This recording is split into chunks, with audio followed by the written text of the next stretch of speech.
मेरे प्रिय आत्मन, सहज योग में आज दूलन दास का एक पद लेने जा रहे हैं। दूलन दास का जन्म 1650 ईस्वी में हुआ और 1778 ईस्वी तक दूलन दास ने भक्ति के, साधना के, समाधि के बड़े प्यारे गीत गाए हैं।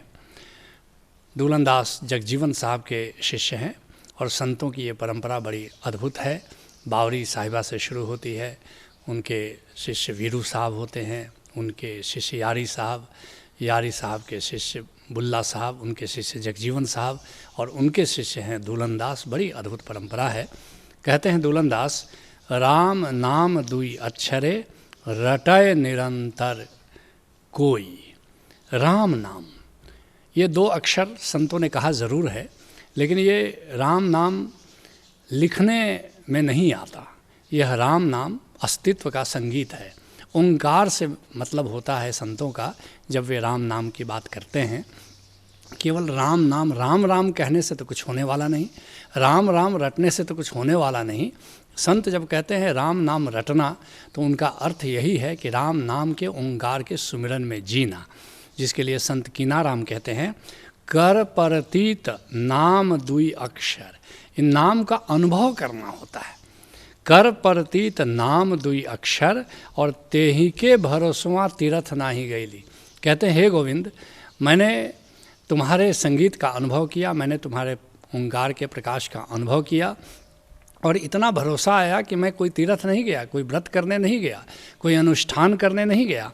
राम की ना बौराह राम के, मैं तो राम की धुन में पागल हो गया, राम के पीछे दीवाना हो गया और पावल राम नाम धन थैली, और मुझे राम नाम का धन मिल गया, राम नाम की संपदा मिल गई और राम नाम की संपदा पाकर मैं तो बिल्कुल दीवाना हो गया राम का। कहते हैं दूलन दास, राम नाम दुई अक्षरे रटय निरंतर कोई।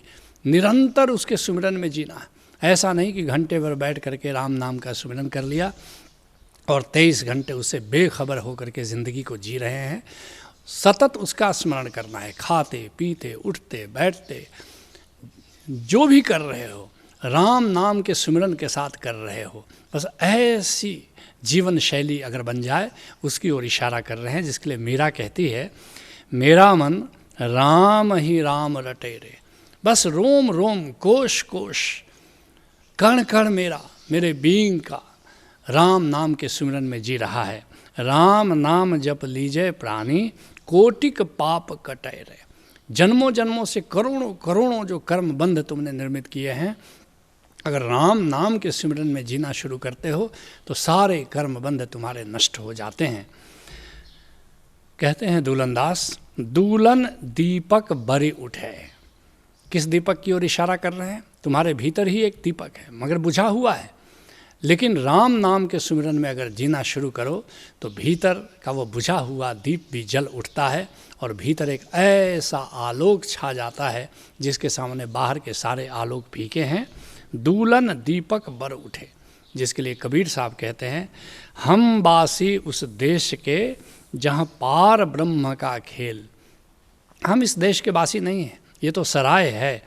असली हमारा देश तो हमारे भीतर है, निराकार में है। मानसरोवर वहाँ पर है जहाँ के हम वासी हैं, जहाँ पार ब्रह्म का खेल चल रहा है, जहाँ ओंकार का संगीत बज रहा है, जहाँ ओंकार का आलोक फैला हुआ है, जहाँ ओंकार का आनंद छाया हुआ है, जहाँ ओंकार की सुगंध फैली हुई है।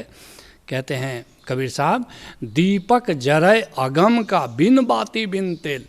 वहाँ एक अगम का दिया, गोविंद का दिया जल रहा है, न उसमें कोई बाती है न वहाँ कोई तेल है, लेकिन बिना दीपक के, बिना बाती के, बिना तेल के वहाँ एक प्रकाश फैला हुआ है, जिसको तुम जब निरति समाधि में आओगे ओशोधारा की, तो उस समय इस प्रकाश को जानोगे, उस दीपक से परिचित होगे जो बिना दिए के, बिना बाती के, बिना तेल के वो सदा प्रकाशित है। कहते हैं दूलन दास, मन परतीति जो होई। दूलन दीपक जली उठे, मन परतीति जो होई। लेकिन भरोसा कैसे आएगा? जब उस रोशनी को तुम देखोगे, जब उस आलोक को तुम जानोगे, तभी तुमको भरोसा होता है, नहीं तो ऐसे तो जब तुम आंखें बंद करते हो तो वहाँ अंधेरा ही अंधेरा होता है। लेकिन कामिल मुर्शिद से नाता जुड़ जाए और कामिल मुर्शिद की कृपा हो जाए तो तुम्हारे भीतर के उस जलते हुए दीपक से वो परिचय करा देता है, उसका अनुभव करा देता है।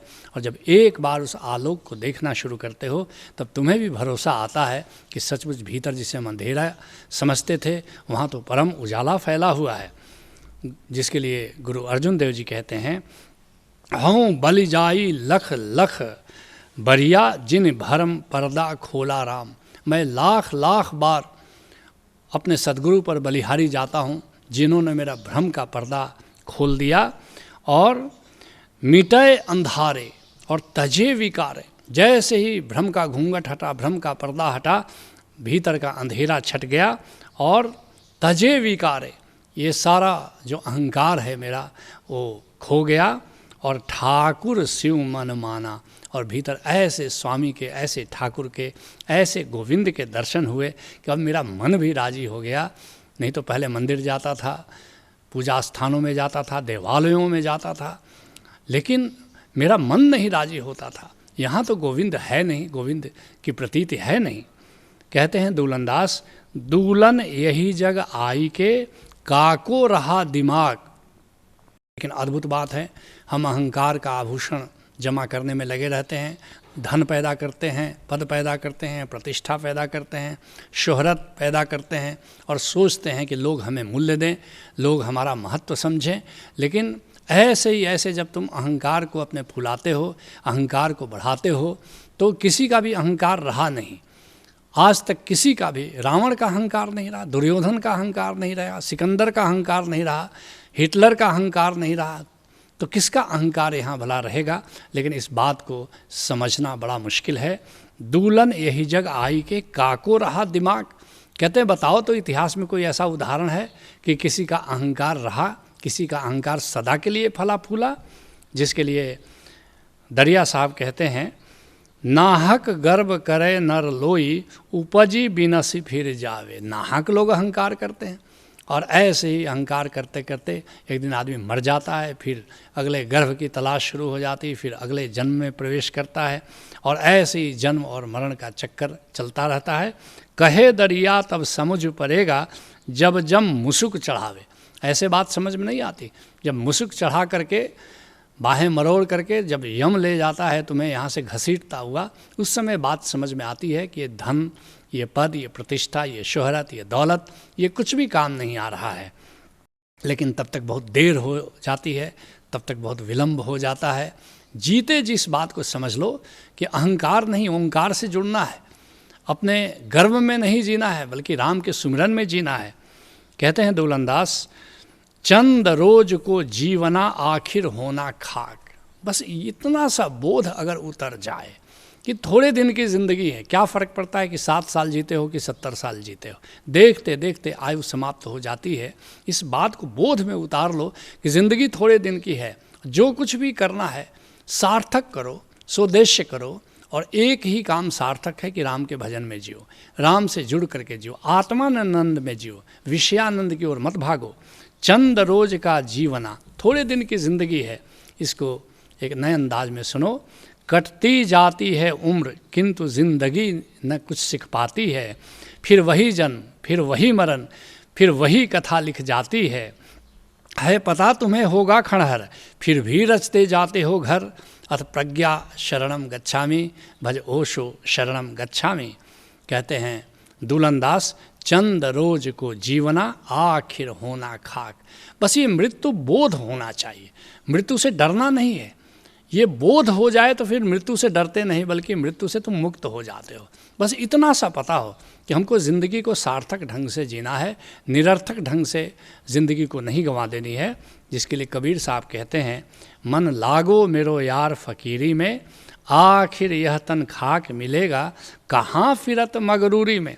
इस बात को समझो और फ़कीरी में लग जाओ, राम में लग जाओ। आखिर यह तन खाक मिलेगा, इस बात को समझो।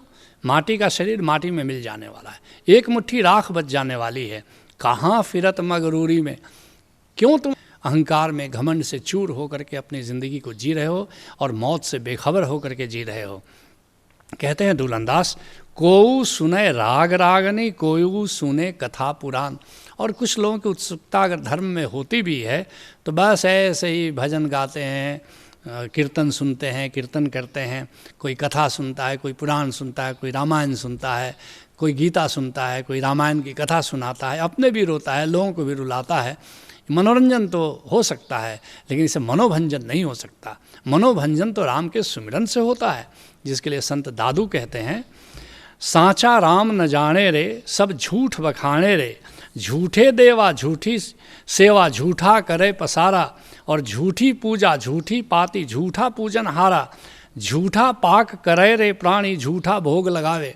झूठे ही लोग देवता को भोग लगाते हैं और अपने ही खा लेते हैं मिठाई और कहते हैं देवता को भोग लगाते हैं। झूठे वक्ता झूठे श्रोता, झूठी कथा सुनावे। ये वक्ता जो है, उपदेशक जो है, वो भी कुछ नहीं जानता, जो श्रोता है वो भी भ्रम में जी रहे हैं। बस ऐसे ही एक खेल चल रहा है, एक लीला चल रही है, एक कथा चल रही है। कहते हैं दुलंदास, जन दूलन अब का सुने, जिन सुनी मुरलिया तान। दुलंदास कहते हैं कि मैं क्या कथा सुनी, पुराण सुनूं और गीता सुनी और रामायण सुनूं, मैंने तो गोविंद के मुरली का संगीत सुन लिया है। ऐसा मत समझना कि कभी कृष्ण आए थे और उन्होंने बांसुरी बजाई थी कभी वृंदावन में, यह तो प्रतीक है। असली बात है कि कृष्ण की मुरली तो सदा बज रही है और वह तुम्हारे भीतर की अंतर गुफा में बज रही है, वो तुम्हारे भीतर के वृंदावन में बज रही है, और उसको एक बार सुन लो। जैसे दुलंदास कहते हैं ना कि जन दुल्हन अब का सुने, जिन सुनी मुरलिया तान। जिसने कृष्ण की बांसुरी को सुन लिया अपने भीतर, बस उसके लिए और सुनना क्या बाकी रहा बाहर, रामायण सुनना हो कि गीता सुनना हो। बस असली बात है कि भीतर के उस संगीत को सुनना है, भीतर के उस ओंकार को सुनना है, जिसके लिए हम तुम्हें बार बार आमंत्रण देते हैं कि भक्ति समाधि में आओ और कृष्ण की मुरली को सुनो जो भीतर बज ही रही है। इसको एक अलग अंदाज में इस बात को सुनो। जिस धुन को सुनकर मस्ती में गुरु नानक ने जपजी गाया, भगवान कृष्ण ने गीता कह अर्जुन का साहस लौट आया।